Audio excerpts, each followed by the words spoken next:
Sore untuk kita semua. Selamat bertemu. Salam kenal dari saya, mahasiswa UPPD UT Kupang. Nama Francisca Peneua, NIM 0431098816. Pada saat ini, saya akan melaksanakan kegiatan praktik mata kuliah pengolahan hasil pertanian. Dalam hal ini, saya akan melaksanakan kegiatan pembuatan tempe. Untuk lebih lanjut, mari ikuti kegiatan saya. Sebelum kita masuk di proses pembuatan tempe, saya akan menunjukkan bahan-bahan yang saya gunakan. Yang pertama, kacang kedelai. Yang kedua, alat timbang. Yang ketiga, daun pisang. Yang keempat, ragi instan. Dan yang kelima, kertas pembungkus. Proses pembuatan yang pertama adalah perebusan kacang kedelai pertama. Tujuannya untuk yang pertama, melunakkan kulit kedelai agar mudah dikupas. Yang kedua, untuk membunuh sebagian mikroba liar. Dan yang ketiga, membantu mengembangkan biji kedelai sehingga mudah difermentasi.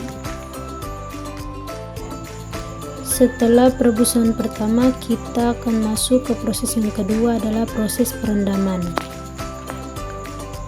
Rendam kedelai yang sudah dikupas selama 12-18 atau semalaman.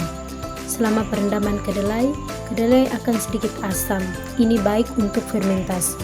Tujuannya adalah yang pertama, untuk melunakkan biji kedelai. Yang kedua, mengembangkan ukuran biji kedelai. Dan yang ketiga, membantu memisahkan sisa kulit ari. Setelah proses perendaman, kita akan masuk ke proses pemisahan kedelai dari kulit ari. Setelah direndam, gosok-gosok kedelai dengan tangan hingga kulit arinya terlepas. Tujuannya adalah yang pertama, memudahkan jamur tempe menembus dan merekatkan biji. Yang kedua, membuat tempe padat dan putih merata. Yang ketiga, menghindari pembusukan karena kulit ari dapat menahan udara lembab. Setelah kulit arinya dilepas, kita masuk ke perebusan kedua. Rebus kembali kedelai selama 30 menit untuk memastikan kedelai benar-benar matang dan siap diinokulasi dengan ragi tempe. Setelah kedelai selesai direbus kedua kalinya sekitar 30 menit, kedelai akan sangat panas dan lembab. Sebelum dicampur dengan ragi, kedelai harus didinginkan terlebih dahulu. Yang berikut, proses pencampuran ragi pada pembuatan tempe dilakukan setelah kedelai direbus kedua kali dan didinginkan hingga hangat kuku sekitar 30-35 derajat.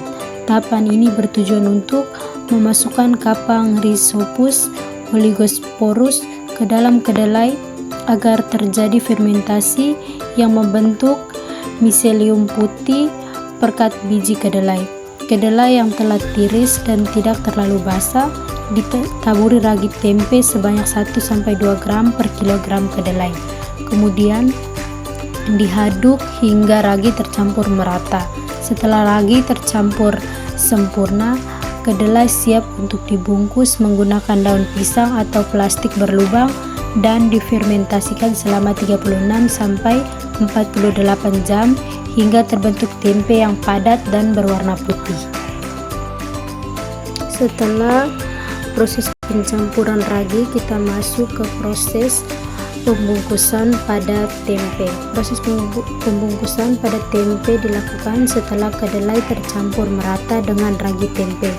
Tujuan tahapan ini adalah untuk memberikan wadah bagi kedelai agar fermentasi berlangsung dengan baik dan jamur dapat tumbuh membentuk tempe yang padat.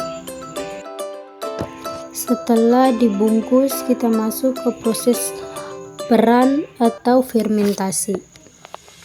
Selama proses peram atau fermentasi yang berlangsung selama 36-48 jam, jamur akan berkembang biak dengan memanfaatkan nutrisi dari kedelai, terutama protein dan karbohidrat, serta menghasilkan panas.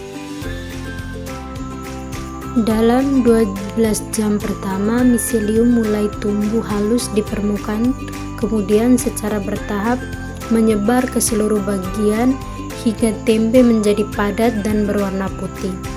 Pada akhir fermentasi, tempe memiliki aroma khas, tekstur kompak, dan cita rasa yang gurih.